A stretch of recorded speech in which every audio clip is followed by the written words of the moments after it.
શિક્ષકગણ અને વિદ્યાર્થીઓ, અહીંયા જે વાત કરી છે એ મુજબ બંને વિષય વિશે હું વાત કરીશ. એટલે શિક્ષણ, ભણતર અને કેળવણી, અને પછી આપણે કેમ ભણીએ છીએ અને આગળ શું કરવું છે તો એના વિશેની વાત. બંને વાત એકબીજા સાથે જોડાયેલી છે.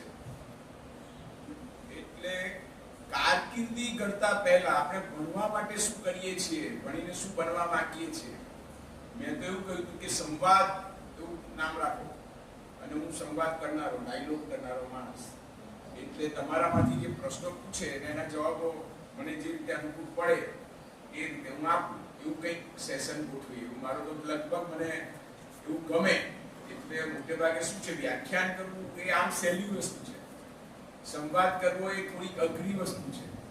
કારણ કે અનએક્સપેક્ટેડ આવે છે ને. આપણને ભય શેનો હોય છે, કોઈ પણ માણસને, વિદ્યાર્થીઓને કે મોટાને બધાને ભય શેનો હોય છે? ભય અનનોન નો હોય છે. એટલે કયો પ્રશ્ન આવશે એ મને ખબર ના હોય ત્યારે મજા આવે. બધું મારે બોલવાનું હોય તો મને ખબર જ છે મારે શું બોલવાનું છે. એટલે અનનોન નો ભય હોય છે આપણને. આ સાહેબ નવા આવ્યા છે તો શું વાત કરશે, આ કોઈ નવા મહેમાન આવ્યા છે તો શું વાત કરશે, આ નવા વેવાઈ આવ્યા છે છોકરી જોવા માટે તો શું વાત કરશે. બરાબર ને? હા, એટલે બધી નવી નોકરી કરવા ગયા છે, નવી સ્કૂલમાં ગયા છે, નવી કોલેજમાં ગયા છે. કારણ કે આપણે જાણતા નથી. ભય શેનો લાગે છે? જાણતા નથી. એ કેવા હશે, ત્યાં કેવું હશે. એટલે નહીં, અનાગતનો ડર હોય છે. જે નથી જાણતા, જેની નથી ખબર, એનો ડર હોય છે. તો એ ડર છોડીને તમે બધા સાંભળજો અને મનમાં પ્રશ્નો વિચારજો. કોઈ પણ પ્રશ્ન વચ્ચે પણ, અને અત્યારે હું શરૂ કરું તે પહેલા પણ કોઈને પૂછવો હોય તો મને બહુ જ ગમે. કોઈ પ્રશ્ન કરે તો બહુ જ ગમે. કારણ કે પ્રશ્ન કરવો ને એ વિકાસની નિશાની છે. પ્રશ્નો થવા જોઈએ અને પ્રશ્નો પૂછાવા જોઈએ. એક નાનકડી વાતથી શરૂઆત કરું. સોક્રેટીસનું નામ બધાએ સાંભળ્યું હશે. સાંભળ્યું છે? એ બધા તો વિચારવા પડી ગયા. બહુ મોટો ફિલોસોફર ગ્રીસનો સોક્રેટીસ. એવું તો બધું ભણવામાં આવે. નથી આવતું તમારે? નથી આવતું લાગે છે? ના, નથી આવતું. સોક્રેટીસ ભણવામાં નથી આવતું. અમારે તો ભણવામાં આવતું ખબર નહીં. ગ્રીકનો એટલે આખા વિશ્વનો તત્વજ્ઞાનનો બહુ મોટો માણસ, અને જેને ઝેરનો પ્યાલો આપીને મારી નાખવામાં આવેલો. ગાંધીજીએ સૌથી પહેલું પુસ્તક લખ્યું એ સોક્રેટીસનું બચાવનામું. એનું અંગ્રેજી ગુજરાતી કર્યું. એક સત્યવીરનું બચાવનામું. સોક્રેટીસ એટલે સત્યવીર. અને એવા બીજા જેને આપણે સત્યના કહીએ છીએ, સત્ય બોલનારા, સત્ય વધનારા, જે ગાંધી કહીએ છીએ, એને સોક્રેટીસના ડિફેન્સ સ્ટેટમેન્ટનો અનુવાદ કરેલો. સૌથી પહેલું હિન્દ સ્વરાજ એમણે પહેલા નથી લખ્યું, આત્મકથા પહેલા નથી લખી, પણ સોક્રેટીસનું નાનકડું પુસ્તક બચાવનામું. એને મારી નાખવાના હતા એ પહેલા કોર્ટમાં તક આપવામાં આવે કે છેલ્લે તમારે બચાવમાં શું કહેવું છે, તો સોક્રેટીસે જે બચાવ કર્યો એનું પુસ્તકનો અનુવાદ એમણે કરેલો. એટલે ગ્રીસ, તમે જો નામ સાંભળ્યું હોય, ગ્રીસ દેશ છે, એટલે ગ્રીક ફિલોસોફર સોક્રેટીસ. તો એકવાર છે ને આખું ગામ કે ત્યાં એથેન્સમાં રહેતા હતા, તો આખું ગામ ત્યાં ડેલ્ફી નામની દેવી પાસે પહોંચી ગયું. આપણે ત્યાં જાત જાતની દેવીઓ હોય છે ને, તો ત્યાં એથેન્સમાં ડેલ્ફી નામની દેવી હતી. DELFI, Delphi. તો આખું ગામ ત્યાં પહોંચ્યું અને ડેલ્ફીને જઈને બધા ભક્તોએ શું પૂછ્યું કે બેન તમે દેવી, તમે અમને એમ કહો કે આ એથેન્સમાં સૌથી જ્ઞાની માણસ કોણ છે? એટલે ડેલ્ફીએ તો કહ્યું કે સોક્રેટીસ. બધું થોડું કહ્યું સોક્રેટીસને કહે. એ દેવી એમ કે છે કે આખા એથેન્સમાં સૌથી મોટો માણસ, સૌથી જાણકાર માણસ, સૌથી નોલેજેબલ જ્ઞાની સોક્રેટીસ છે. તો સોક્રેટીસ કે ભાઈ આ બધી વાત મને તો ખોટી લાગે છે, મને સાચી લાગતી નથી. જો ખુશ ના થયો, એને લાગ્યું કે આ કઈ વાત મને બરાબર લાગતી નથી. તો કે પણ દેવી કે છે ને કે ભાઈ દેવી ગમે તે કહેતા હોય પણ હું કઈ એવો જ્ઞાની નથી. હા, એટલે બધું પાછું કોરું દેવી પાસે ગયું. એ સોક્રેટીસ તો ના પાડે છે. હા, જો આ મજાની વાત છે. એટલે એલપી કે છે કે જો ભાઈ જે નથી જાણતો એવું કે છે ને એ જ જ્ઞાની છે. એટલે પાછું થોડું સોક્રેટીસને ત્યાં આવ્યું. સોક્રેટીસ કહે છે કે આઈ know what I know not. મને શું નથી આવડતું એની મને તો ખબર છે. તમને ખબર છે મને શું નથી આવડતું? મને ખબર છે મને ગણિત નથી આવડતું. અશોક ભાઈ કહ્યું કે તમે કયા વિષયના શિક્ષક છો? તો કે ગણિત નું. એ તો મને આવડ્યું જ નહીં. ગણિત મને આવડ્યું જ નહીં અને છતાં હું આગળ વધી શક્યો. એટલે ડરવાનું નહીં. તમને એ દાખલાથી એ કહેવા માંગુ છું કે મને ગણિત ના આવડ્યું તો કઈ વાંધો ના આવ્યો. આપણે તો સારું છે. એ અમુક ક્ષેત્રમાં જાય અને હું બીજા ક્ષેત્રમાં ગયો. તો ગણિત ના આવડે તો ડરવાનું નહીં. શીખવાનો પ્રયત્ન કરવાનો. બધું કરવું. મેં કરેલું. હાયર મેથ્સ લીધેલું. એ વખતે હાયર મેથ્સ એવો શબ્દ હતો.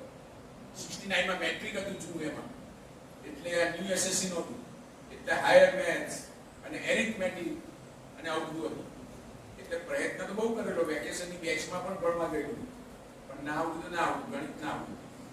પણ અંગ્રેજી આવડી ગયું તો એનાથી તરી ગયો. કંઈક આવડવું જોઈએ. કંઈક આવડવું જોઈએ. અને કશું ના આવડે તો ના ચાલે. આ ગ્રીસનો એથેન્સનો જે મોટો નેતા સોક્રેટિસ શું કહે છે? I know what I know not. મને જે નથી આવડતું, શું નથી આવડતું મને ખબર છે. આપણે મોટા ભાગના જ ખબર નથી પડતી. મને તો આમાં રસ પડે, મને આમાં રસ પડે, મને આ કરું ના, એવું ખોટો ખોટો દંભ નહીં કરું. મને આમાં વધારે પડે ને આમાં મને નથી ખબર પડતી. જે નથી ખબર પડતી એમાં વધારે મહેનત કરવી પડે, પ્રયત્ન કરવો પડે. અને પછી આવડે તો આવડે, ના આવડે તો ના પણ આવડે. હા, મેં કહ્યું કે પ્રયત્ન કરે પણ ના આવડે. તો એવું બને છે કે આપણે પહેલા એવો પ્રયત્ન કરો કે મને કયો વિષયમાં વધારે રસ પડે છે એની ખબર પડે એવું કરો. સોક્રેટિસે કહ્યું કે મને શું નથી આવડતું એનો અર્થ શું આવડે છે અને શું નથી આવડતું બંને આવી ગયું. જેને નથી આવડતું એ ખબર છે તો શું આવડે છે તો ખબર જ હોય ને. એટલે આપણે પહેલા એ વિચાર કરવા માંડો. કારકિર્દીની વાત પણ આમાં આવે છે અને શિક્ષણની પણ વાત આવે છે કે મને શું આવડે છે અને શું નથી આવડતું.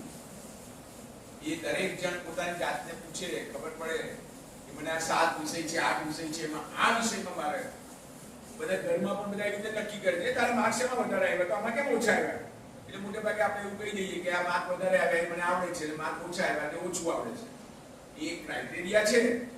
પણ એવું નથી હોતું. ઘણી વખત આપણને રસ પડે છે ને એમાં માર્ક ઓછા આવે છે. એવું પણ બને છે. તમને રસ પડે છે, અંગ્રેજી બધાને શીખવું છે આ જગતમાં, પણ અંગ્રેજી બહુ ઓછાને આવડે છે. એવું કેમ હશે? મહેનત નથી કરતા. તમે વિચાર કરો. એટલે અંગ્રેજી નથી આવડતું. બાકી અઘરું તો ગુજરાતી ભાષા અઘરી છે. આપણે ગુજરાતી છીએ એટલે આપણે સહેલી લાગે છે. અને આવું બોલું છું ત્યારે મને ફાધર વાલેસ નું નામ યાદ આવે છે. ફાધર વાલેસ એટલે ફાધર નો અર્થ શું? આપણે ત્યાં સંત કહીએ ને, એટલે ક્રિશ્ચિયાનિટીમાં ફાધર કહેવાય. એટલે એક પ્રકારના ખ્રિસ્તી ધર્મ સંપ્રદાયના સંત. તો ફાધર વાલેસ અશોકભાઈને તો ખબર જ હોય કે ગણિતના પ્રોફેસર હતા. સેન્ટ ઝેવિયર્સમાં પ્રોફેસર હતા. અને એ જ્યારે ગુજરાતમાં આવ્યા ને ત્યારે એમને ગુજરાતી તો ના જ આવડતું હોય. એ તો સ્પેનના હતા. અને ફાધરે લખ્યું છે કે મને તો માત્ર સ્પેનિશ આવડતી હતી, અંગ્રેજી પણ નહોતી આવડતી. ભારતમાં આવીને અંગ્રેજી શીખ્યા અને ગુજરાતમાં આવીને ગુજરાતી શીખ્યા. હવે આપણે જો વિચાર કરો, આ તમને અંગ્રેજી નથી આવડતું એટલે તમને દાખલો આપું છું. એ ફાધરને ગુજરાતી નહોતી આવડતી. 1/5/60 ગુજરાતનો જન્મદિવસ બધાને ખબર છે. લગભગ એની આસપાસ ફાધર ગુજરાતમાં આવ્યા અને ગુજરાતી શીખવા માંડ્યા. એમને તો અંગ્રેજીમાં ગણિત ભણાવવાનું હતું. સેન્ટ ઝેવિયર્સમાં ભણાવતા હતા. એને થયું કે આ પ્રદેશમાં હું આવ્યો છું, ગાંધીનું ગુજરાત છે, આટલા બધા વિદ્વાનો છે, આટલી બધી સંસ્થાઓ છે, આટલા બધા કાર્યકરો છે, સરદાર પટેલની વાત છે, ગાંધીની વાત છે, મણિબેનની વાત છે, કુરિયનની વાત છે, દલપતરામની વાત છે, તો મારે બધું જાણવું જોઈએ. હા, એટલે એમને ગુજરાતી શીખવાનું શરૂ કર્યું. હવે ગુજરાતી શીખવું કેવી રીતે જો જાણવા જેવું છે. ફાધર વિશેની વાત બધા ભૂલી ગયા છે. એમણે એવું નક્કી કર્યું કે ગુજરાતના લોકોના ઘરે હું રહેવા જતો રહું. ફાધર વાલેસે એવું નક્કી કર્યું કે લોકોના ઘરમાં રહેવા જવું. એટલે મને બધું સીધું ગુજરાતી આવડવા મળે. વાતચીતની મને ખબર પડે, બોલચાલની ભાષા આવડે, માત્ર સાહિત્યની વાંચીને આવડે એવું નહીં. અને ફાધર અંગ્રેજ ગુજરાતી છાપામાં લેખ લખતા હતા નવી પેઢીને. અમે બધા એ વાંચીને મોટા થયા છે. કોલમનું નામ શું? નવી પેઢીને, ન્યૂ જનરેશનને સંબોધીને લખતા. અને કેવું લખતા કે આજે રાયપુરની અંદર હું એક કોળની અંદર બેઠો છું, આવું લેખમાં લખે. અને બે નીચે પાણી ભરવા ગયા છે, નળ નીચે આવે છે અને ઉપર પાણી નથી, નળ નથી, એટલે બે નીચે ગયા છે અને કોડિયામાં બાળકને સુવાડીને ગયા છે અને એ રડે છે એટલે દોરી ખેંચતા ખેંચતા હું આ લેખ લખું છું. જો સાહેબ, આમ કરતા કરતા ગુજરાતી એવું શીખી ગયા. 10 વર્ષ આવી રીતે બધે ફર્યા. 10 વર્ષ રાયખડમાં સેટેલાઇટનો વિસ્તાર પછી થયો, પણ આ બધા કોટ વિસ્તારમાં સારંગપુર, કાળુપુર બધે અને બધી કોળોની અંદર, સોસાયટીઓની અંદર એક બેન તમારે ત્યાં રહેવા આવું, હું તમારે ત્યાં ખાઈશ ને તમારી જે વ્યવસ્થા છે ત્યાં જ બધો લાભ લઈને ત્યાં જ સુઈ જઈશ અને મારા કપડા હું જાતે ધોઈ નાખીશ ને મારી થાળી હું જાતે ઘસી નાખીશ. એટલે તમારા પર હું બોજ નહીં બનવું, પણ મારે તમારે ત્યાં રહેવું છે. 2 દાડા 3 દાડા આવી રીતે બધાને ત્યાં રહેતા ગયા અને એટલા બધા ગુજરાતીમાં પુસ્તકો લખ્યા કે આપણે કાકા કાલેલકરને સવાઈ ગુજરાતી કહીએ છીએ. કાકા કાલેલકરે ફાધરને સવાઈ ગુજરાતી કહ્યા અને રણજીતરામ સુવર્ણચંદ્ર ફાધર વાલેસને આપવો પડ્યો કે આપણા ગુજરાતી સાહિત્યકારો ઝંખતા હોય છે, મને મળે મને મળે મને મળે, અને ગુજરાતી સાહિત્યકારને ન મળ્યો અને ફાધર વાલેસને મળ્યો. આટલું બધું ગુજરાતીએ શીખી ગયા. તો હું આ દાખલા દ્વારા તમને એ કહેવા માંગુ છું કે જો કોઈ સ્પેનિશ જાણનારો માણસ ગુજરાતી આટલું બધું શીખી શકે, સંખ્યાબંધ પુસ્તકો લખી શકે અને આટલો મોટો એવોર્ડ મેળવી શકે, તો આપણે અંગ્રેજી કેમ ના શીખી શકીએ? આપણે ગણિત કેમ ના શીખી શકીએ? વિચાર કરો. એનો અર્થ કે કંઈ આપણામાં ખામી છે, આપણે કંઈ કરતા નથી. આ પ્રશ્ન છે. એ કરી શક્યો તો હું કેમ ના કરી શક્યો? હું કેમ ના કરી શકું? તો આ શિક્ષણ, ભણતર અને કેળવણી જે વાત છે ને, તો શિક્ષણ આ છે. એક જણ કરી શકે તો બીજો પણ કરી શકે, બીજો કરી શકે તો ત્રીજો પણ કરી શકે. કેટલા બધા બેઠા તમે? કેટલા બધા બેઠા છો? 9, 10, 11, 12. હા, 9મા વાળા 10મામાં આવશે, 10મા 11મા, 11મા વાળા 12મામાં આવશે, 12મા વાળાનો વિદાય સમારોહ યોજાશે. થાય છે ને? અને પછી ક્યાંક કોલેજમાં જશે, કોલેજમાંથી કંઈક બીજે ક્યાંક જશે. બરાબર? તો શિક્ષણની યાત્રા પૂરી થશે એવું માને છે. હા, ભણી રહ્યો. એટલે તું ભણી રહ્યો તો હા, હવે શું ભણી રહ્યો તો કે હવે નોકરી કરવાનું. અને શિક્ષણનો ખરો કન્સેપ્ટ શું છે કે શિક્ષણ કદી પૂરું થતું જ નથી. કોઈ પણ ઉંમરે તમે શીખો છો. You are a life long learner. શીખવાનું એટલે ટેક્સ્ટ બુકમાંથી શીખીએ નહીં, સિલેબસમાંથી શીખીએ નહીં. આ બેને સ્વચ્છતાની વાત કરીએ પણ, અને મેં ફાધર વાલેસની વાત કરીએ પણ, તો જાત જાતનું શીખવાનું, જાત જાતનું. તો એને કેળવણી કહેવાય. શિક્ષણ, ભણતર અને કેળવણી, મેં 3 શબ્દ વાપર્યા છે. હા, ગામમાં જાઓ તો પૂછે કે તારું ભણતર પૂરું થયું કે નહીં? કેટલું ભણતર કરવાનું? તો કે ના, હજી તો મારે સ્પેશિયલાઇઝેશન કરવાનું છે. તો કે MBBS કર્યું કે MD કરવાનું? તો હજી શું છે? કે હજી DM કરવાનું. તમને ખબર નહીં હોય. MBBS, MD ને પછી DM ને પછી શું કે હું ડાબા કાનનો એક્સપર્ટ છું, જમણા કાનની મને ખબર નથી. આ ગંમત થાય છે. ઓવર સ્પેશિયલાઇઝેશન, એટલું બધું સ્પેશિયલાઇઝેશન કે અને પછી આટલી જ ખબર. મને આની ખબર પડે છે, આની નથી પડતી. મને મોબાઈલની ખબર પડે છે અને મને PC ની ખબર નથી પડતી. આવા બધા એક્સપર્ટ થાય બધા. તો એ ઓવર સ્પેશિયલાઇઝેશન પણ થાય, પણ માણસને બેઝિક વસ્તુ આવડવી જોઈએ. અને ત્યાં કારકિર્દી માર્ગદર્શનનો મુદ્દો આવે છે. મારી પાસે ઘણા વિદ્યાર્થીઓ કે સાહેબ મારે UPSC ની પરીક્ષા આપવી છે. UPSC ની પરીક્ષા કેમ આપવી છે? કલેક્ટર થવું છે, PDO થવું છે, કમિશનર થવું છે, લાલ લાઈન વાળી ગાડીમાં બેસવું છે. હા, તો અમે કહીએ કે ભાઈ જો 6ઠા, 7મા, 8મા, 9મા, 10મા ની ચોપડીઓ પહેલા વાંચીને ફરી મારી પાસે આવો. ચટ્ટાર બેસો, રસ લો. તમને પોતાને કઈ કામની વાત કરવાનો પ્રયત્ન કરી રહ્યો છું કે તમને બધાને રસ પડે એવી વાત કરવી છે, જે તમને ઉપયોગી હોય, ઉપયોગી હોય એવી વાત. એટલે એ છોકરાઓ જે UPSC કરવા આવે છે, ગ્રેજ્યુએટ થયા પછી UPSC ની કોમ્પિટિટિવ પરીક્ષા આપવા આવે છે, અને અમે શું કહીએ છીએ? 6ઠા, 7મા, 8મા, 9મા, 10મા ના પુસ્તકો, સાયન્સના, જ્યોગ્રાફીના, હિસ્ટ્રીના, સિવિક્સના ફરી વાંચીને આવો. બધી ચોપડીઓ ફરી વાંચી આવો. તો કેટલાક પાછા જ નથી આવતા. આટલું બધું વાંચવાનું અને 6ઠા ધોરણ વાંચવાનું. હા, કારણ કે તું ભૂલી ગયો હશે. ગ્રેજ્યુએશનમાં આવ્યો ત્યાં સુધી પેલું બેઝિક છે તે બધું ત્યાં છે, ફંડામેન્ટલ્સ બધું ત્યાં છે, પછી આગળ તો સુપર સ્ટ્રક્ચર છે. પણ પાયાની વાતો 6ઠા, 7મા, 8મા ધોરણની NCERT ની ચોપડીઓમાં છે. એ તું ફરી વાંચ, અને એ વાંચ્યા પછી હું તને પૂછું અને ટેસ્ટમાં તને આવડે તો તું આગળ પ્રયાણ કર, નહીં તો અટકી જા, મેળ નહીં પડે. એટલે તમે જે અત્યારે ભણો છો એ વધારે ધ્યાનથી ભણો તો ફરી ભણવું નહીં પડે. તમે એ કહેવા માંગુ છો. હા, એટલે જે બેઝિક વસ્તુ છે તે નાનપણમાં ભણીએ છીએ. તમને બધાને ખબર હશે કે આ 4 માળનું મકાન બને છે, બરાબર ને?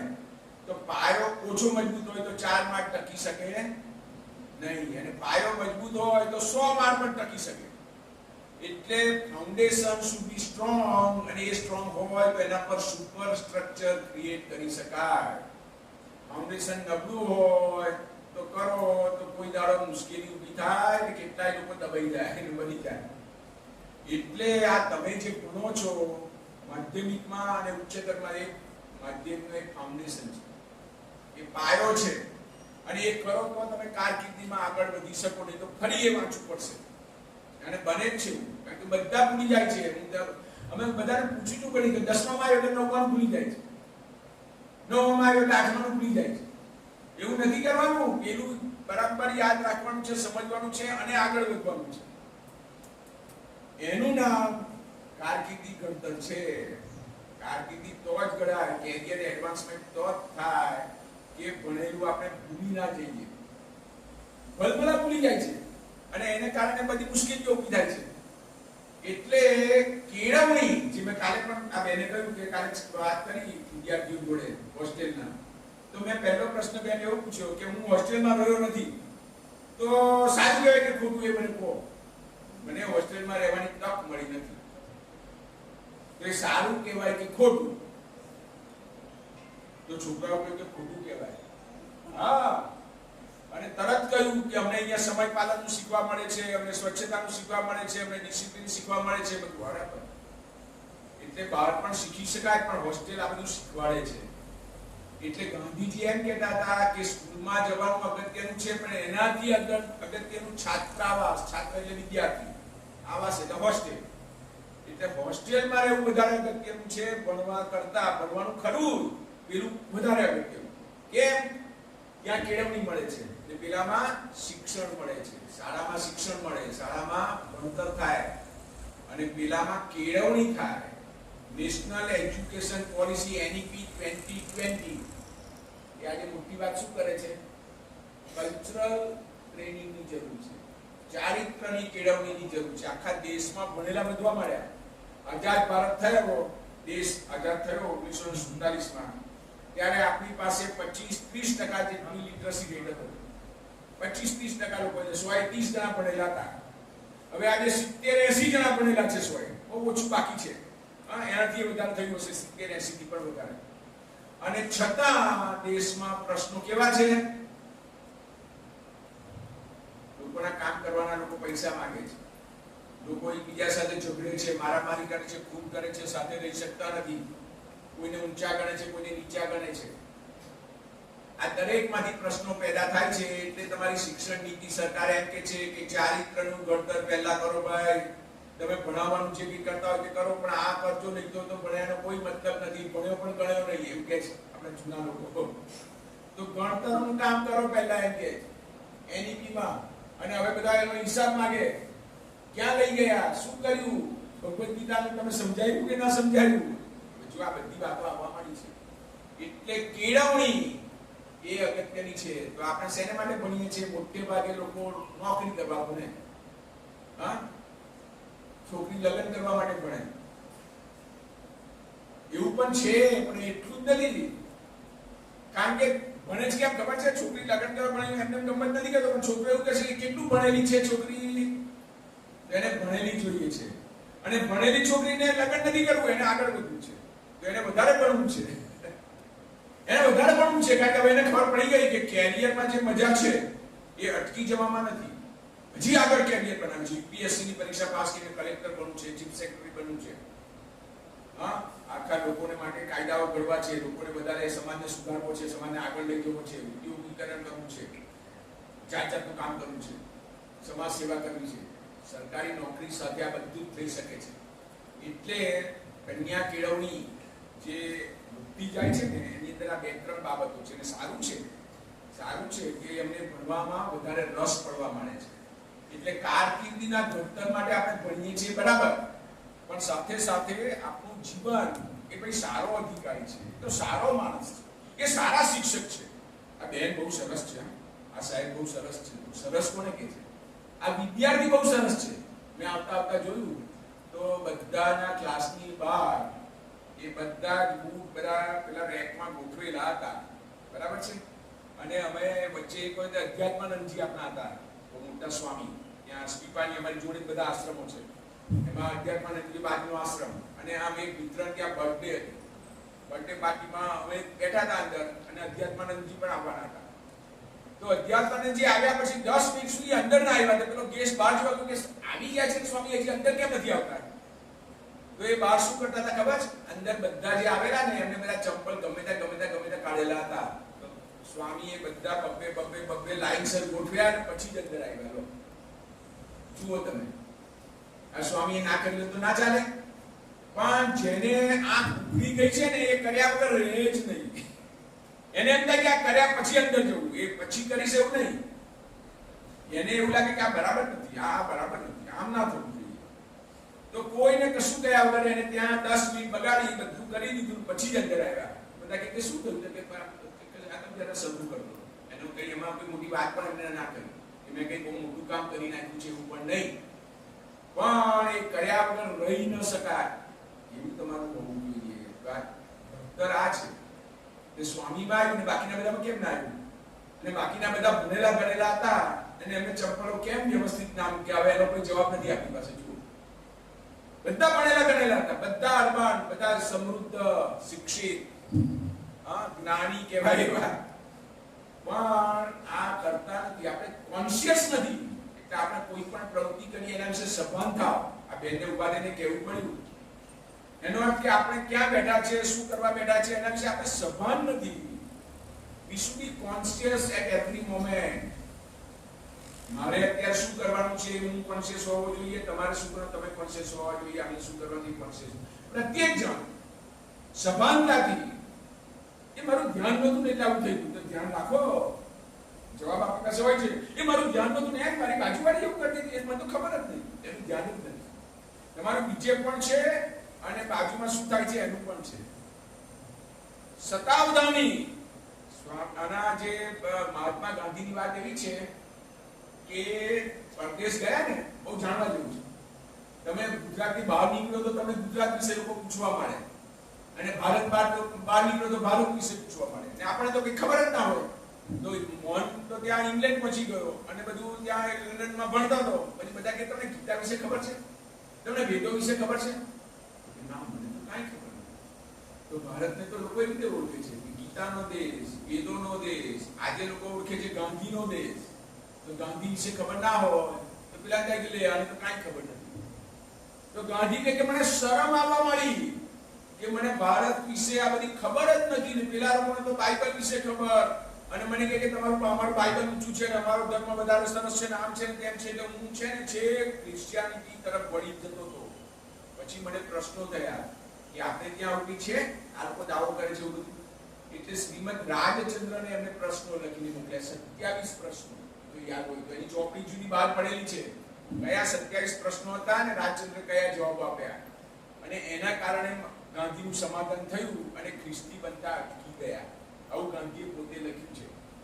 તો મને રાજચંદ્ર કેમ યાદ આવ્યા? શતાવધાની હતા. એવો કાર્યક્રમ કરતા હતા મુંબઈમાં એ જમાનામાં, આઝાદી પહેલા, કે તમારા બધાના પ્રશ્નો માંગે તો 100 પ્રશ્નો ભેગા થાય, બધાના એટલા પ્રશ્નો જ માંગી લે પહેલા તો 100 પ્રશ્નો. અને પછી એ પ્રશ્નને એકેને ખોલ્યા વગર એ ક્રમશઃ પહેલા નંબરનો જવાબ આપું છું, બીજા નંબરનો આપું છું, 26 નંબરનો આપું છું, 27 નંબરનો આપું છું. એક ક્રમબદ્ધ બધા સવાલના જવાબ આપે. તે શતાવધાની હતા અને આવા કાર્યક્રમો કરતા હતા. જુઓ તમે, એટલે હું કહેવાય માંગુ છું કે આપણા બ્રેનને ટ્રેન કરો તો આટલું બધું કોઈ બ્રેન ટ્રેન થઈ શકે છે. એ પણ માણસ હતા, મશીન નહોતા. આજે મશીન જવાબ આપી શકે. આજે આપણને ખબર છે કે એઆઈ આવા જવાબ આપી શકે, પણ હ્યુમન બ્રેન એનાથી આગળ છે, આવું કરી શકે છે, એવું આપણી પાસે ઉદાહરણ છે. તો હું કઈ નહીં તો 2-3 કામ તો સાથોસાથ કરી શકું. એમ શતાબ્દાની વાત જવા દો. સભ્યસાચી એને કહેવામાં આવે છે જે એકથી વધારે કામ સાથે કરી શકે. સભ્યસાચી, એને આ આવડે પેલું આવડે છે. એ મેડિસિનમાં પણ છે અને ગઝલ પણ લખે છે અને સમાજ સેવા પણ કરે છે. સરસ, બહુ સરસ વાત.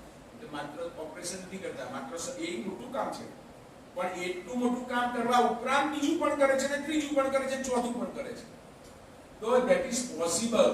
એટલે આપણે આપણી કારકિર્દી ઘડતરમાં પણ ઘણા પૂછ્યું, ઇન્ટરવ્યુમાં આવે ને તો 7-7 વર્ષથી પાસ નથી થતા, ટ્રાયલ આપ્યા જ કરે. તો હું એમને પૂછું કે તમારી પાસે પ્લાન બી છે કે નહીં? પ્લાન એ સરકારી નોકરી મેળવવાનો છે, પણ માની લો કે તમને ના મળી, તો શું કરવાના તમે? તો પ્લાન બી હોવો જોઈએ. તો કારકિર્દીમાં પણ આ છે, તમારો પ્લાન બી તૈયાર હોવો જોઈએ કે આ ના મળે તો આ વિષયમાં મને નહીં આવડે તો આ વિષય, પણ કોઈક વિષયની અંદર તમે એક્સેલ કરો તો આગળ જઈ શકો. તમે એ કહેવા માંગુ છો. અને બધા આગળ કોણ જાય છે? જે કંઈક ને કંઈકમાં આગળ જાય છે, ગમે તે વિષય લો, પણ એની અંદર એક્સેલન્સ મેળવો. એક્સેલન્સનું ક્રિયા પછી એક્સેલ, આ બધી ખબર પડવી જોઈએ કે એડજેક્ટિવ શું, નામ શું, વર્બ શું, તો ખબર પડે. એક જ આમાં સાંભળવાનું કે આમ જ નહીં સાંભળવાનું, એ વખતે બધો વિચાર કરવાનો. એટલે જાતના વિચારો તમને આવવા જોઈએ સાંભળતી વખતે, વાંચતી વખતે. અને એવું જેને આવવા માંડે છે તેની નોલેજની હોરાઇઝન ખુલી ગઈ છે, દિશાઓ ઉઘડી ગઈ છે, ને એ કદી કોઈ જગ્યાએ પાછો પડશે નહીં, પાછી પડશે નહીં.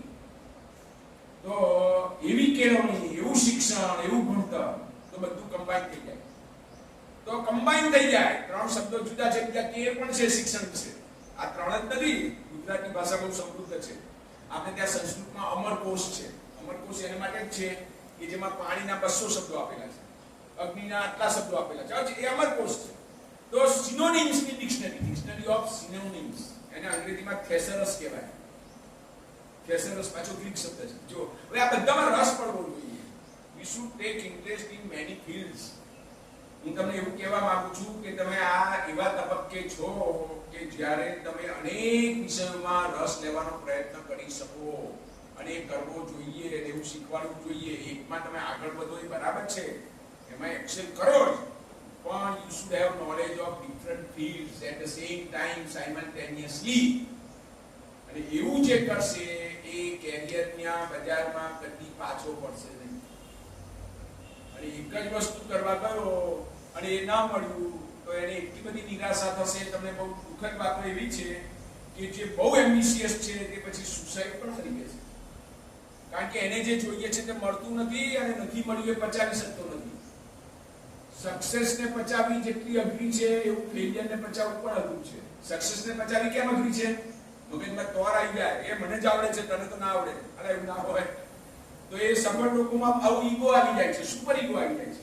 હવે પેલામાં હતાશા અને ફ્રસ્ટ્રેશન આવી જાય છે. જુઓ, હવે આ બધાની વચ્ચે બેલેન્સ કરીને જે આગળ વધે છે તે કેળવાયેલો છે. કેળવાયેલો કોણ છે? માત્ર ભણ્યો નહીં, ભણવાની સાથે નિરાશ થઈએ તો આ કઈ નહીં. ફરી વાર આપીશ. હું એક ભીખાભાઈનો દાખલો આપું છું. આપણા ભીખાભાઈ અમીન, તમને જો જીજ્ઞાબેન યાદ હોય તો આપણા વિશ્વકર્મા આવે છે. ભીખાભાઈ અમીન 35 વાર તપાસ થયા. કેટલી વાર? 35 વાર. હું મારા જીવનમાં એક જ વાર ડિપાર્ટમેન્ટલ એક્ઝામમાં એક વિષયમાં નપાસ થયો તો માંથી ભૂલાતું નથી કે એક વાર હું નપાસ થયેલો અને બીજી વાર આપવા પાસ થયો તો. ભીખાભાઈ 35 વાર. ડંકેશભાઈ 36મી વાર પાસ થઈને અટક્યો. ડિપાર્ટમેન્ટલ એક્ઝામ હતી. હા, એ કે હું દર વખતે આપ્યા કરું, અમારે તો પાર થયા કરે, પણ સારું મારે 35 વાર. હવે વિચાર કરો, હું તો કહું છું કે એની પૂજા કરવી જોઈએ, એમાંથી શીખવું જોઈએ એ અર્થમાં કે 35 વારમાં કોઈ હતાશા ના આવી. અને કેવું જબરજસ્ત એનું બેલેન્સ છે, બેલેન્સ ઓફ માઇન્ડ. આપણે એકમાં નપાસ થઈએ તો કેવા કે નિરાશ થઈ જઈએ, કેવા હતાશ થઈ જઈએ. કોઈને મોં બતાવવા દેતા નથી, કેમ રૂમમાં ભરાઈ જઈએ છે, રૂમમાં નીચે મોઢું ઢાંકી દઈએ, બધું કંઈક કરીએ છીએ. શરમ આવે છે આપણે, થાય છે ને. તો આ માણસ ટકી રહ્યો. નોકરી એની ચાલુ હતી, પ્રમોશન ના મળે, ડિપાર્ટમેન્ટ એક્ઝામ પાસ ના કરી, હું આપ્યા જ કરું, નહીં તો આપ્યા જ કરું. અને મારી પરીક્ષા વારંવાર થાય. 35 વખત પરીક્ષા આપી લોકો.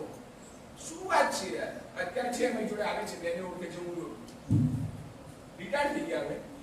તો વિચાર કરો, એટલે આપણામાં આપણે આટલી બધી વાર નપાસ થવું ન પડે એવું પહેલા કરીએ, પણ નપાસ થઈએ તો હતાશ ન થઈએ, એ વાત છે. ભીખાભાઈની એ રીતે અનુકૂળ નથી કરવાની. મારે 5 વાર નપાસ થવાનું એવું નહીં, મારે 1 વાર નપાસ ન થવું પડે. પણ જો કદાચ કંઈક થઈ ગયું તો હું એવો હતાશ નિરાશ ના થઈ ગયું. એની પાસેથી શીખવાનું એ છે. ભીખાભાઈ તમે તો યાર તમારી વાત બધે કરું છું કે આટલું મોટું મોટિવેશન તમને બધાને પૂરું પડે કે આવો માણસ યાર છે, અને એને આટલી બધી વાર પરીક્ષાઓ આપી અને કદી હાર્યો જ નહીં, થાક્યો જ નહીં. ગજબ વાત છે. આ એક જ વસ્તુ તમારી મોટી ગ્રેડ, તમને ગ્રેડ ગણાવા એવી છે. તો આવું બને છે. આપની આજુબાજુ નજર કરો, લોકો છે. મોરારી બાપુ શું કહે છે? મોરારી બાપુ આટલા બધા આખા વિશ્વમાં લોકપ્રિય છે. મંચ પરથી કહે છે કે હું તો 3 વાર નપાસ થયો. લોકો એનો અર્થ એ શેના માટે કહે છે કે નપાસ થવાથી હારી ન જાઓ, નપાસ થવાથી નિરાશા ના અનુભવો, એટલે કહે છે. એવાનો મતલબ શું છે કે ડોન્ટ ગેટ ફ્રસ્ટ્રેટેડ.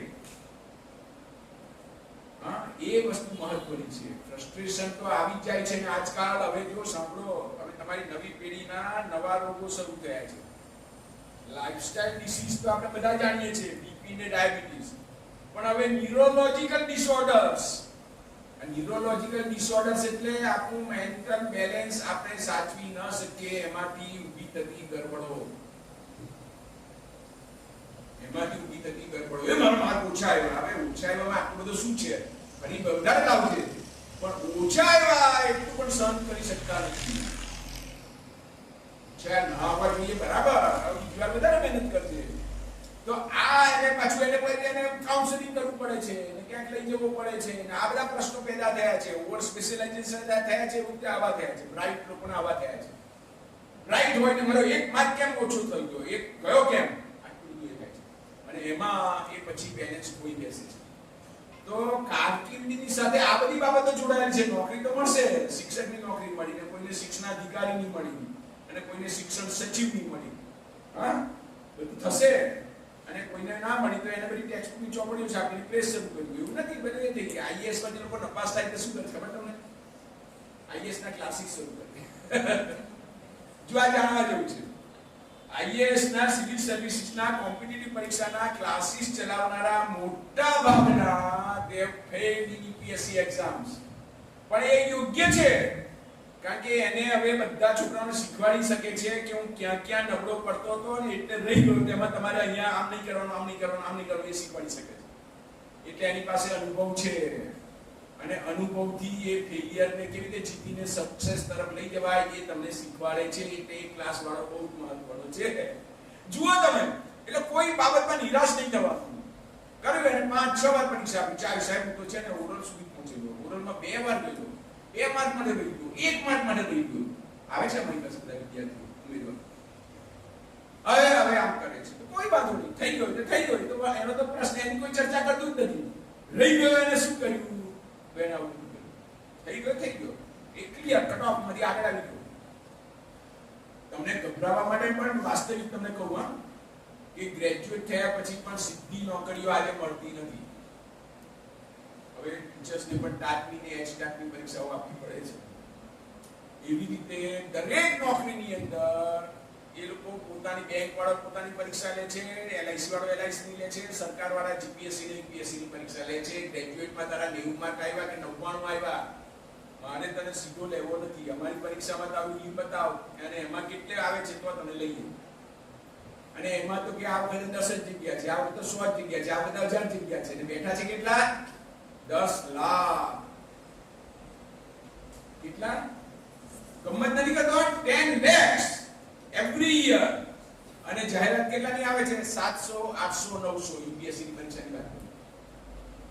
હવે વિચાર કરો, હવે મારે 700, 800, 900 માં આવવું છે અને મારે ક્લિયર કરવું છે, તો એકથી વધારે ટ્રાયલ પણ થાય છે. એકથી વધુ ટ્રાયલ થાય ત્યારે ટકી રહેવું પડે છે. બહુ ઓછા લોકો પહેલી ટ્રાયલે સફળ થાય છે. નક્કી છે, પહેલી ટ્રાયલે સફળ થનારો વર્ગ ઓછામાં ઓછો છે. અને બીજી, ત્રીજી, ચોથી ટ્રાયલે થનારા અનેક લોકો છે. અમારો હમણાં બેન કહેતો હતો કે અમે આઈએસ સ્ટડી સેન્ટર સ્કીમામાં શરૂ કર્યું 1992. Chimanbhai Patel was the chief minister. અને ચીમનભાઈએ અમને બોલાવીને કહ્યું કે મને એટલે ચીફ સેક્રેટરી બોલાવીને કહ્યું, ચીફ સેક્રેટરી મને લઈ ગયા જોડે. ચીફ સેક્રેટરી બોલાવીને કહ્યું કે ગમે તેટલું બજેટ હોય તો લઈ જાઓ, પણ ગુજરાતના છોકરાઓ અને છોકરીઓ એ આઈએસ તરફ પડે એવું કંઈક કરો. આઈએસ ની પરીક્ષા આપે, યુપીએસસી ની પરીક્ષા આપે, આઈએસ થાય, આઈપીએસ થાય, આઈએફએસ થાય, આઈઆરએસ થાય. એક જ પરીક્ષા, એક પરીક્ષા એક છે, આપણી કેડરો 23 છે. આઈએસ ઓળખીએ એટલે અમે આઈએસ બોલીએ છીએ, પણ 23 કેડરો છે. બહુ વધારે માર્ક આવ્યા તો આઈએએસ મળે, આઈએફએસ મળે, અને નહીં તો આઈઆરએસ મળે. આપણા અરવિંદ કેજરીવાલ છે તે આઈઆરએસ છે. બહુ ગમતની એક વાત, માયાવતીનું નામ સાંભળ્યું છે ને, જે યુપીમાં 3 વાર સીએમ થઈ. હા, રાજકારણી છે. એ રાજકારણમાં કેવી રીતે આવી? તો કે છે યુપીએસસી ની પરીક્ષા આપતી હતી અને વારંવાર આપતી હતી. ત્યાં કાંસીરામ મળી ગયા કે શું કરે છે માયાવતી? તો કે છે કે હું તો આઈએસ થવાની, એની પરીક્ષા આપું છું. હવે કે રહેવા દે છાની માની, મારી જોડે ચાલ અને રાજકારણી થઈ ગયા. આઈએસ વાળા તારી જૂતાની પોલિશ કરશે. બોલતા એટલે અધિકારીઓ આપણી નીચે છે એમ. અધિકારીઓ રાજકારણીની નીચે છે એટલે તું રાજકારણમાં આવી જા. અને એમ માયાવતી ફંડાઈ ગઈ અને એમાં સીએમ થઈ ગઈ. જુઓ, આ હકીકત છે, ઇટ્સ અ ફેક્ટ. હવે આવું પણ બને છે. હવે રાજકારણ પણ ખરાબ કહીએ છીએ આપણે, પણ રાજકારણમાં પણ તમને કોન્ફ્લિક્ટ મેનેજમેન્ટ આવડવું જોઈએ. કોન્ફ્લિક્ટ મેનેજમેન્ટ એટલે બધા જ રોજગારી માંગે છે, બધાને રોજગારી પૂરી પાડી શકતા નથી, ત્યારે પણ તમે બધાને સંતોષ કેવી રીતે આપી શકો છો, બધાને સમાધાન કેવી રીતે કરાવી શકો છો, એ પણ એનું એક છે. એટલે હ્યુમન મેનેજમેન્ટ છે. રાજકારણીઓ શું કરે છે? મેનેજમેન્ટ કરે છે, પણ માણસોનું મેનેજમેન્ટ. આ બેન બેઠા છે મેનેજમેન્ટ, તો પેલા ટોળું આવ્યું તો કે આ રજૂઆત કરશે, પેલા આવ્યા તો આ વાત કરશે, તો એને ખબર છે. માં શંકરસિંહ કાંઈ એવું કહેતા, હું સીએમ ઓફિસમાં ત્યાં તમે લોક દરબાર કરીએ તો મને કે ડકેશ પેલા લોકો આવ્યા છે ને એટલે લોકો બહુ મોપાશે, એ લોકો જોજો ઉમરાણ કરશે, એ આ પ્રશ્ન લઈને આવ્યો છું. એને ખબર છે, અને ખબર છે એટલે હાઉ ટુ મેનેજ એને ખબર છે. એટલે બધું એને વિચારી લીધું છે હાઉ ટુ મેનેજ. તો ક્રાઉડ મેનેજમેન્ટ, માસ મેનેજમેન્ટ, એટલે એ લોકોને નથી આવડતું એવું ના માનતા. ખોટું કરે છે વાત બરાબર છે, ત્યાં આપણે ટીકાઈ કરવી જોઈએ, પણ એમનામાં અમુક આવડતો છે કે આપણને ના આવડે અને આપણે ઉભા રહીએ તો ડિપોઝિટ જાય.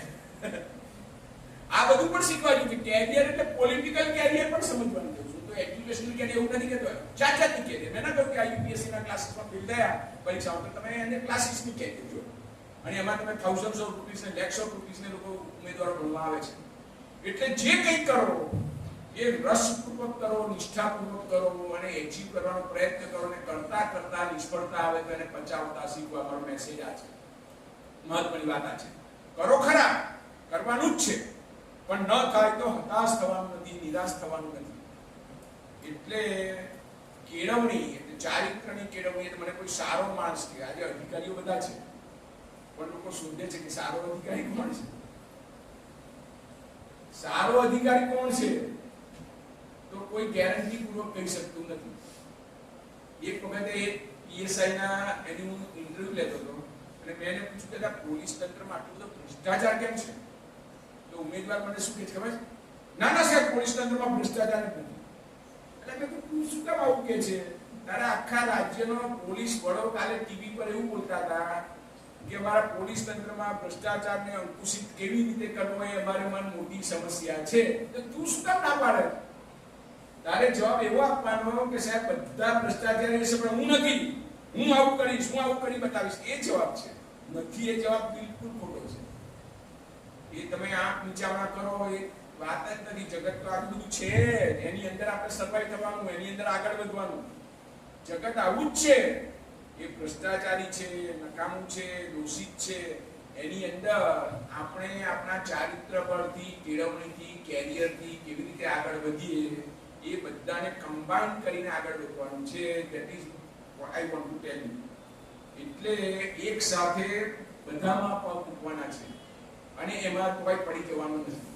એટલે તમે નાનપણથી આવો બધો વિચાર કરો કે મારે આગળ વધવું છે, તો પહેલા તો મારા મનોબળ અને એ બધી બાબતો બરાબર, આત્મવિશ્વાસ. કોઈ કે કહ્યું હમણાં અહીંયા બેઠા હતા અમે બધા પેલા પ્રાઇમરી સ્કૂલ વાળા બધા હતા, 5 થી 8 વાળા. તો કહ્યું તરત જ એક છોકરી, મેં કહ્યું સૌથી વધુ શું જરૂર છે? એને ઉભા થઈને એવું કહ્યું આત્મવિશ્વાસ. પૂછો તરત જ ત્યાં ખુલ્લામાં બેઠી એન્જલ કરીને કોઈ છોકરી, તારું નામ શું? આત્મવિશ્વાસ. બહુ સરસ, બહુ સરસ. અને હું આ બધે કહું તો 3 સી કહું છું: clarity, courage and confidence. 3 C ની જરૂર છે. Clarity of thoughts. હું જે કંઈ કરું મારે સ્પષ્ટ હોવું જોઈએ. મારે આટલું કેવું છે, મારે આટલું કરવું છે, આ નથી કરવું. આ કરવું છે એનો તરત ખબર કે આ નથી કરવું. મારે સરકારમાં જવું છે પણ આ બધા કરે છે, મારે નથી કરવું. તો એની મારામાં મગજમાં ક્લેરિટી છે, સ્પષ્ટતા, વિચારોની સ્પષ્ટતા. આ કરવું છે, આ નથી કરવું. અને પછી આ કરવું છે તો શું શું કરવાનું એની ખબર હોય. આ નથી કરવાનું તો નથી જ કરવાનું. ભલે 99 જણ કરે છે, મારી ઓફિસમાં બધા કરે છે, પણ મારે એ નથી કરવું. સમજી ગયા ને? બધા શું કરે છે એટલે ખોટું કરે છે બધા, તો ખોટામાં મારે જોડાવું નથી. હવે નથી જોડાવું એટલે કરે જ જોઈએ, કરે જ જોઈએ. અરે બધા કરે છે ને આપણે તો બધા આવું જ કરે. ના, પણ હું નથી જોડાવાનું, મને આ ન ગમે. તો એના માટે યુ રિક્વાયર કરેજ, અને for courage you require confidence. Clarity, courage and confidence, આ ત્રણથી તમે આગળ વધી શકો. આ સિલેબસમાં શીખવાડાતી ને પરીક્ષામાં માર્ક લેવાની વાતો નથી, પણ ભણતા ભણતા સાથોસાથ કેળવવાની વાત છે. અને એ કઈ સાહેબ શીખવે તો જ આપણે એવું નથી હોતું. એ આપણે વાતાવરણમાંથી પણ શીખી શકીએ, વ્યક્તિમાંથી પણ શીખી શકીએ, વાંચવામાંથી પણ શીખી શકીએ, વિચારમાંથી પણ શીખી શકીએ. આપણે વિચારીએ, થિંકિંગ પર્સનાલિટી હોય તો જાતે પણ શીખી શકે, ન હોય તો સાંભળીને શીખી શકે, જોઈને શીખી શકે. હા, કે આ બેન આવું કેવી રીતે આટલા બધા આગળ વધ્યા, તેમનામાં શું છે, તો એમને ઓબ્ઝર્વ કર્યા કરે તો એમાંથી પણ શીખી શકે. એટલે તમે લોકો ભણવાની સાથે સાથે આ બધા મૂલ્યો તમારી અંદર, તમારી ગરજે સારા કેળવવા માંગો છો એટલે હું સારો ગણાવું, મારી પર્સનાલિટી વધારે સુદૃઢ ગણાય, સ્વસ્થ ગણાય, લોકો આખા પાટણમાં મૂક્યો હોય તો સાહેબ આમની બદલી ના કરશો, એમને અહીં રહેવા દો, એવું કહેનારા લોકો નીકળે એવા અધિકારી મારે થવું છે. તો એ પ્રમાણે તો એ તમે નક્કી કરો અને કરેજથી આગળ વધો. એવું કંઈ કહેવાનું મને મન થાય છે, એવી વાત મેં કરી છે. અને તમારામાંથી જે કોઈને જેને પ્રશ્નો થશે ને એને બરાબર સાંભળ્યું હશે તો જ પ્રશ્નો થાય. બગાસા ખાતા હોય એને ના થાય. એટલે બગાસા આવી જાય એમાં કંઈ તારો દોષ નથી કોઈનો, કારણ કે એ તો શારીરિક વસ્તુ છે, એને કઈ બીજો કઈ પ્રશ્ન પણ આપણે આવું કહીએ છીએ બગાસા આવી જાય ના, એવું કઈ નથી હોતું, એવું કઈ એ સિદ્ધ થાય એવી હકીકત નથી. હા, પણ આગળ વધી જાય, નો પ્રોબ્લેમ, પણ એનાથી ઉપર વચ્ચેને આગળ વધવાનું છે, એ વાત છે. એટલે નિરાશ થયા વગર એકલા પડવાની હિંમત સાથે આગળ વધવાનો પ્રયત્ન કરવો. અને એવું વ્યક્તિત્વ ઘડાય કે જીજ્ઞાબેન એમ કે એ પેલા તો હમણાં કઈ કહેતા કે અમારે ત્યાંથી ડીવાયએસપી પણ થયા છે, અમારે ત્યાંથી આમ પણ થયા છે.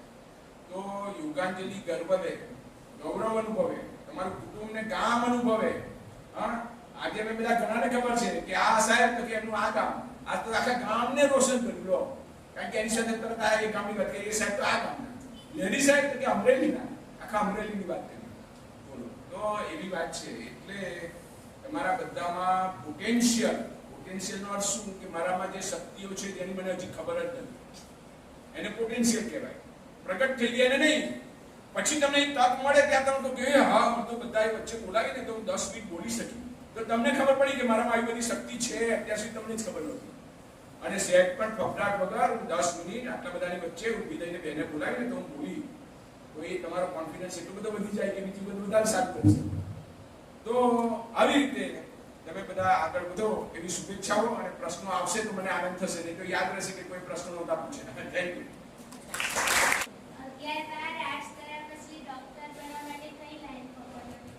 11-12 વિનયન કર્યા પછી એને આર્ટ્સ કર્યું.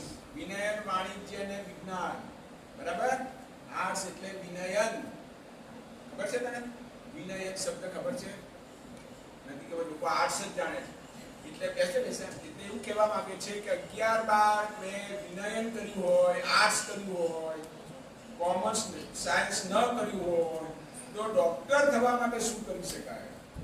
તો પીએચડી ડોક્ટર થવાય. બધી વાત ખબર છે. આર્ટ્સમાં જે લોકો આગળ વધીને એક્સપર્ટાઇઝ ક્રિએટ કરે અને પોતે કોઈ વિષયમાં સંશોધન કરે તો એને પીએચડી ની ડિગ્રી મળે. અને એમાં તારું નામ શું? આયુષી. તો ડોક્ટર આયુષી કહેવાય, ડોક્ટર આયુષી. એટલે એક વાત તો એ છે કે તું તારા ફિલ્ડની અંદર આગળ વધીને ડોક્ટર કહેવાય એવું તું કરી શકે. એમએ પછીનું જે પીએચડી છે એ કરે ત્યારે ડોક્ટર કહેવાય. એક વાત. હવે સાયન્સમાં ગયા વગર મેડિકલમાં એડમિશન મળતું નથી, એ તો આપણે જાણીએ છીએ.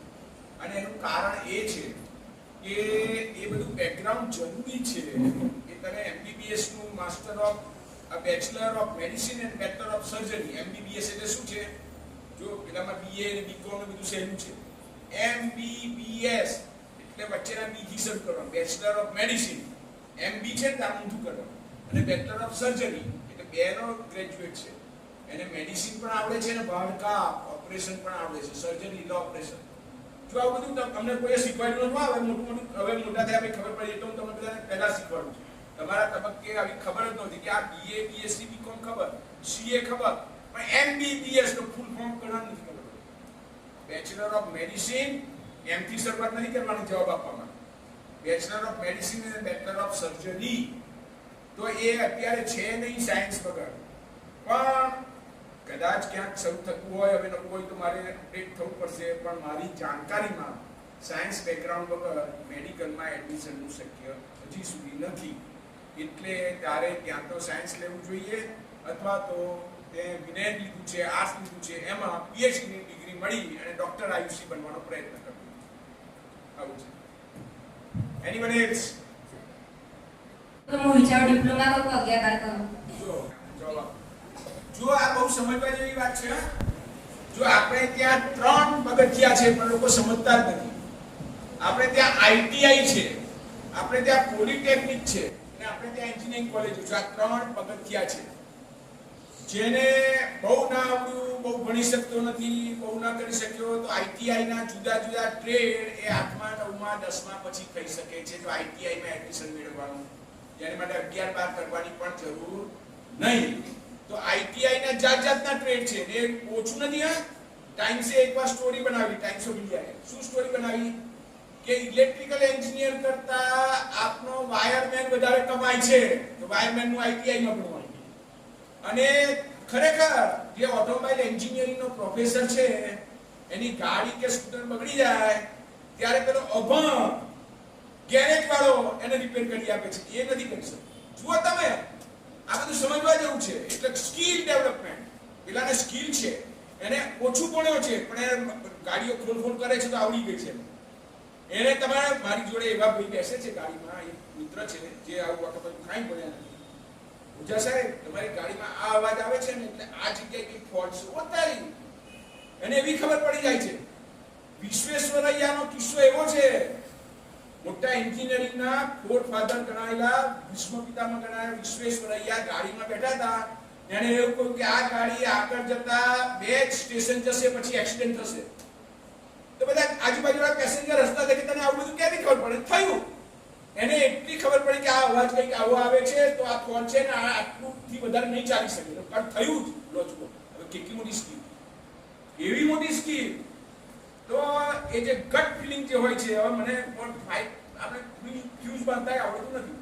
લાઈટ જાય તો આપણે બધા હું ગાડી બધે ચલાવું, પણ ગાડી બંધ પડી એટલે મારે બાજુમાં ઉભા રહીને ગેરેજ વાળાને શોધવું પડે. મને કાંઈ ના આવે. તો ITI છે. હું તમને કહેવા શું માંગુ છું કે તો કેટલાક એના મા બાપોએ આ મા બાપો સાથેનું સેશન કરવા જેવું છે કે મારા છોકરાને આ નથી આવડતું, આ નથી આવડતું, તો આ ફાવે છે, આ ફાવે છે. તો જાતના ટ્રેડ્સ છે તો ITI કરવું જોઈએ.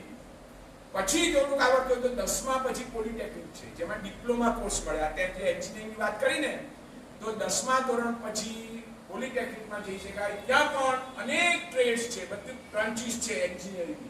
એમાં કોમ્પ્યુટર પણ છે અને સિવિલ, મિકેનિક, ઇલેક્ટ્રોનિક્સ બધી જ છે. પણ એમાં ભણો એટલે તમને ડિપ્લોમા મળે. અને જે 12મું કરીને આગળ જવાનો છે એ ડિગ્રી કોલેજોમાં જાય તો એ BE કહેવાય, પેલો ડિપ્લોમા કહેવાય. અને ડિપ્લોમા કરનાર પણ 2 કે 3 વર્ષના અનુભવ પછી એને એન્જિનિયરિંગમાં દાખલ થવાની છૂટ છે. એટલે ડિપ્લોમા લેવલે 10મામાંથી ડિપ્લોમામાં જતો રહ્યો, ડિપ્લોમા એન્જિનિયર થઈ ગયો.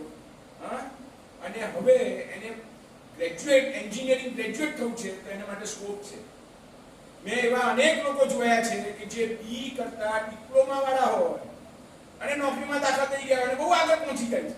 બોલો, પ્રમોશનમાં અને બધી એની સ્કિલને કારણે, આવડતને કારણે તો પેલાથી આગળ પહોંચી જાય છે. એવાનું ઓળખું છું. 1.5-2 લાખ રૂપિયા ભારતીને ખબર છે. એની ભાભીનો ભાઈ છે તે ડિપ્લોમા વાળો છે અને GNFCમાં કેટલા લાખો કમાય છે. અને પેલો એન્જિનિયર છે તે હવે મારે ત્યાં તલાટી થવા આવે. ગુજરાતની અંદર 80% એન્જિનિયરો તલાટી છે. મને શરમ આવે છે કહેતા. એ લોકોને કાયમ કહું છું, અરે તમને શરમ નથી આવતી કે સાહેબ પણ અમે તો આવું એન્જિનિયરિંગમાં કઈ એવું ભણ્યા જ નથી, તમને તો આવું જ કરવાનું, આવું જ થવાનું મળે. એવું બિચારા હોશિયાર છોકરા આવી કરી જાય છે. હવે આ પરિસ્થિતિ છે. એટલે તારા સવાલનો જવાબ એ છે 3 તબક્કા છે. કોઈને જો ઓછું આવડતું હોય ને છતાં આવું બધું રસ હોય તો ITI માં જાઓ. એનાથી થોડું વધારે આવડતું હોય તો ડિપ્લોમામાં જાઓ, અને જેને ખરેખર સગવડ હોય, આવડતું હોય, ઘરની પણ સગવડ હોય, બધી રીતે હોય તો એન્જિનિયરિંગમાં જાઓ. તો આ 3 તબક્કા છે. પણ આપણે ત્યાં પેરેન્ટ્સ પણ સમજતા નથી, ત્યાં તો એન્જિનિયરિંગમાં જવાનું, અને એન્જિનિયરિંગમાં જવાનું એટલે એન્જિનિયરિંગ કોલેજમાં જ જવાનું, અને એમાં પછી પેલું આગળ ના ચાલી શકે તો બધું થાય, આવું બધું બને છે.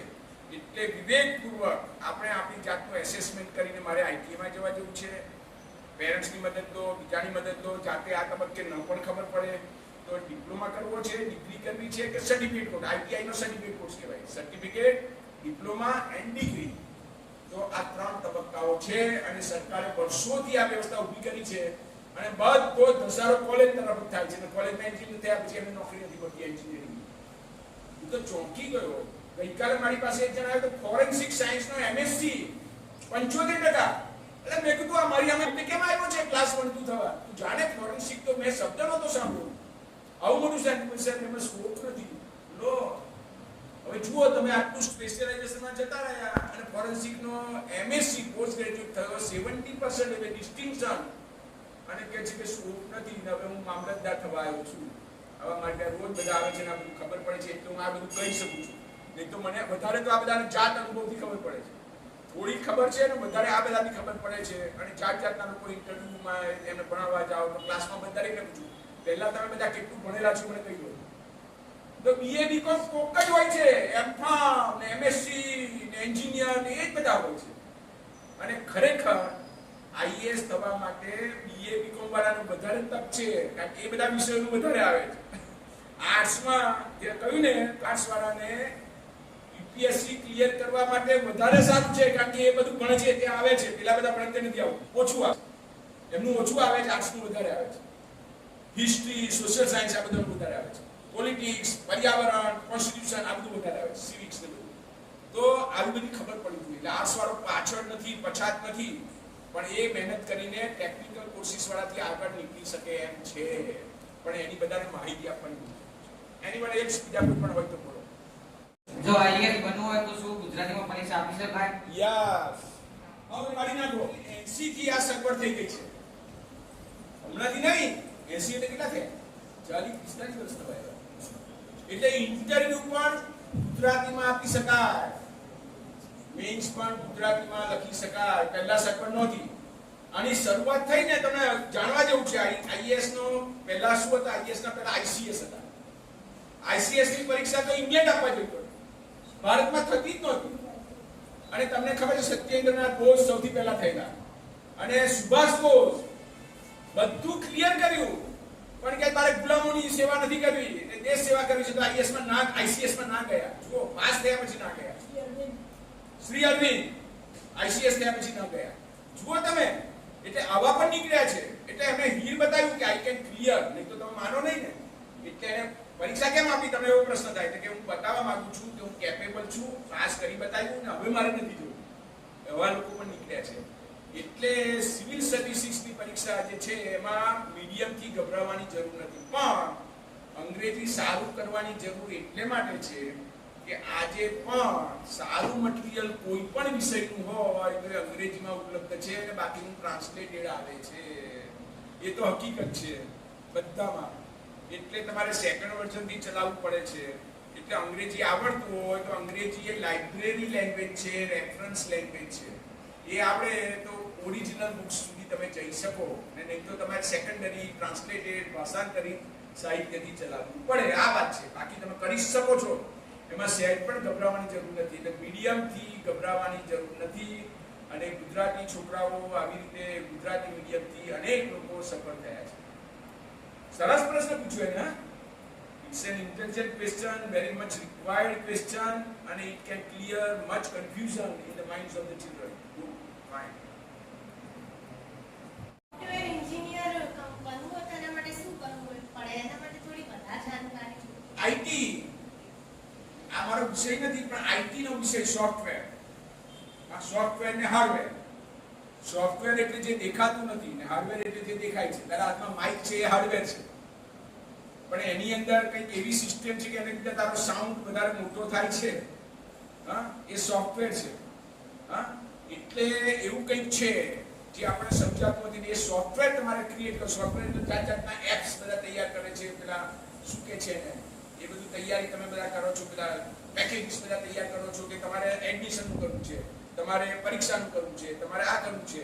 તો એ બધું તૈયાર કરનારા સોફ્ટવેર એન્જિનિયરો હોય છે અને સારું છે, પણ ઘણી વખત બહુ મુશ્કેલી પણ છે. આઈટી માટે મલ્ટીનેશનલ કંપનીઓમાં જવા સુધીનો સ્કોપ છે, પણ આજે કોઈ પણ ક્ષેત્રની અંદર એટલો બધો ફુગાવો છે, ઇન્ફ્લેશન છે કે સોફ્ટવેર એન્જિનિયરોને પણ મેં બેકાર જોયા છે.